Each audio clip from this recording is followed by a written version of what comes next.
ನಮಸ್ತೆ ವೀಕ್ಷಕರೇ, MK news 9 ಕನ್ನಡಕ್ಕೆ ಸ್ವಾಗತ. ಮಳೆಯಿಂದಾಗಿ ಮನೆ ಬಿದ್ದು ಅವಾಂತರ ಸೃಷ್ಟಿ.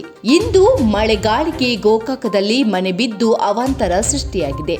ಗೋಕಾಕ್ ಪಟ್ಟಣದ ಸಂಗಮ ನಗರದಲ್ಲಿ ಮನೆಯ ಮೇಲ್ಚಾವಣಿ ಕುಸಿದು ತಾಯಿ ಮತ್ತು ಮಗ ಗಾಯಗೊಂಡ ಘಟನೆ ನಡೆದಿದೆ. ಮನೆ ಬೀಳುತ್ತಿದ್ದಂತೆ ಇಬ್ಬರು ಸ್ಥಳೀಯರು ತಾಯಿ ಮಗನನ್ನು ರಕ್ಷಣೆ ಮಾಡಲು ಮುಂದಾಗಿದ್ದಾರೆ. ಸದ್ಯ ಗೋಕಾಕ್ ಸಾರ್ವಜನಿಕ ಆಸ್ಪತ್ರೆಗೆ ತಾಯಿ ಮಗನನ್ನು ರವಾನೆ ಮಾಡಿ ತಾಯಿ ಮತ್ತು ಮಗ ಪ್ರಜ್ಞಾಹೀನ ಸ್ಥಿತಿಯಲ್ಲಿರುವ ಮಾಹಿತಿ ಲಭ್ಯವಾಗಿದೆ.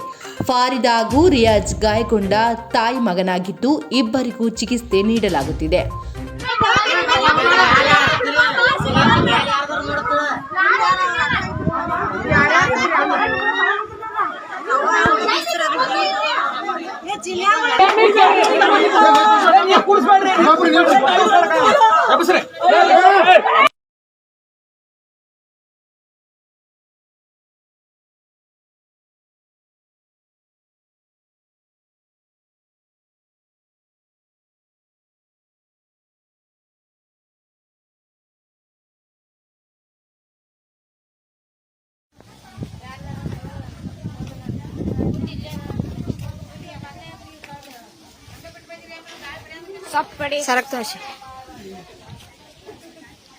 ವರದಿ ಮಹೇಶ್ ಪಾಟೀಲ್.